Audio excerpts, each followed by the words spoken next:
ഷാഫി പറമ്പിലിനെതിരായ ആക്രമണത്തിൽ പോലീസിനെ പ്രതിക്കൂട്ടിലാക്കി rural SP KE Baiju. പോലീസുകാരിൽ ചിലർ മനഃപൂർവ്വം പ്രശ്നമുണ്ടാക്കാൻ ശ്രമിച്ചു. കുറ്റക്കാരെ കണ്ടെത്താൻ അന്വേഷണം നടക്കുന്നുണ്ടെന്നും റൂറൽ SP പറയുന്നു. അതിനിടെ പോലീസ് ഉദ്യോഗസ്ഥർക്കെതിരെ നടപടി ആവശ്യപ്പെട്ട് കോൺഗ്രസ് DGPക്ക് പരാതി. പേരാമ്പ്രയിൽ ഷാഫി പറമ്പിലിന് മർദ്ദനമേറ്റത് പോലീസ് ഉദ്യോഗസ്ഥർക്ക് പറ്റിയ വീഴ്ചയെന്ന് സമ്മതിക്കുകയാണ് റൂറൽ SP KE ബൈജു.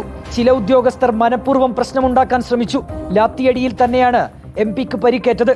എന്നാൽ ലാത്തി ചാർജ് നടന്നിട്ടില്ലെന്നും റൂറൽ SP പറയുന്നു. ലാത്തി ചാർജ് ഞങ്ങൾ പോലീസ് ചെയ്തിട്ടില്ല.